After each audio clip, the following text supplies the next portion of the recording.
Nung nabasa ko tong isang comment sa isa kong video, bigla kong naisip na oo nga pala, hindi ko pa pala na-edit yung nangyari sa akin sa follow-up check-up ko regarding sa aking stomach and colon problem. Bali last time, nirequestan ako ni Doc na magpa full blood chem para mas malaman ano yung kalagayan ng dugo ko. Nung mga panahon na to, maaga ako pumunta sa clinic gawa ng naka-fasting ako. Dito ko na nga lang din nakita yung total bill ko. Umabot siya ng 7,200. Tapos nung nakaraan sa urinalysis at CBC, nasa 1,300 naman siya. So umabot din to ng mga 8,000 plus. Ganun siya. Kaya laking pasasalamat ko na lang talaga sa work ko kasi naaalalahin talaga nila ako when it comes to medication. Nung time na to ay kukuhanan ako ng dugo. Tapos sinanong ko yung nurse kung okay lang baka ako nakuhanan ulit ako kasi kakakuha lang sa akin last week. Tapos sabi naman niya okay lang naman daw yun. Ayan, at may papikit-pikit nga ako at hindi talaga ako timitingin kada ina-extrakan ako ng dugo. Ewan ko ba, ang dami ko ng laban sa buhay pero pagdating talaga sa mga turok-turok or injection, takot na takot ako. Tsaka nung mga panahon na to, madami talagang dugo yung kinuha sa akin. Gawa nga ng full blood chem nga yung nirequest sa akin. So kailangan ng madaming dugo na kunin para i-test sa lahat ng yun. Wala na din naman akong gagawin nito kasi yun lang talaga yung sadya ko. Tapos yung result is aantayin pa ng mga 2 days. Dahil galing ang fasting, heto at nag-ready talaga ako ng snack at saka ng tubig kasi gutom na rin talaga ako nito.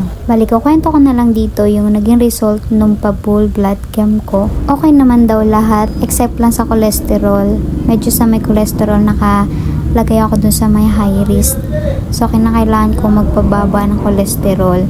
Tinanong ko kung para saan ba yun. Sabi ni Doc, yun daw mag-less daw sa mga mamantikang pagkain. Tapos sa paisip ako, nagtaka ako bakit kaya mataas ang cholesterol ko. Samantalang lagi ko namang ulam ay gulay at sabaw. Tapos maiwas na nga rin ako sa mga oily foods gawa nga ng acid ko. Kaya ang tagal ko nang graduate sa pagkahilig sa mga mamantikang foods.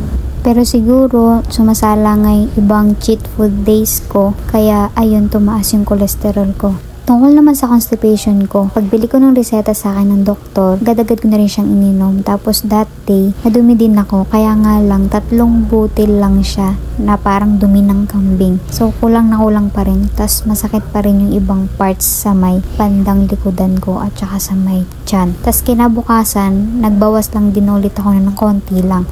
Tapos nung 2 araw ng pagtitake ko ng gamot, doon na siya bumuhos lahat as in may kasama pang dugo. Kasi gawa nga ng sobrang laki na nang naipong dumi sa may bituka. Hanggat maaari, ayokong sanayin yung sarili ko maging dependent sa gamot. Kasi mawawala na talaga ng function yung puwetan ko kung ano talaga yung dapat na normal na ginagawa niya. Kaya hanggat maaari, mas pinipili ko pa rin yung gamutang sa natural na pamamaraan. Ito nga, tapos na ako kumain, lumabas na rin ako. Kung makikita nyo, sarap pa talaga yung mall gawa nga ng maaga pa nito. At dahil ako lang naman mag-isa, decide na rin ako na umuwi na rin agad. Kailangan kong tumawid sa may overpass gawa nga ng wala pang jeep sa may terminal sa SM Fairview. Noon, tuwang-tuwa ako tuwing tatawid ng overpass. Ngayon, grabe, sobrang pagsubok talaga sa akin. Achievement na natawid ko talaga yung overpass na yan. Ganun na nga lang nga ang naging hingal at struggle ng buntis na ito. Pag uwi ng bahay, nagulat yung mother-in-law ko kasi sabi niya, ang bilis ko naman daw. Tapos kala niya hindi ako tumuloy sa lakad ko nung araw na to. Sabi ko naman, ay ilan din talaga yung gagawin sa akin ng mga panahon na yun. Kukuha nilang talaga ako ng dugo. Tapos okay na, babalikan na lang yung magiging result.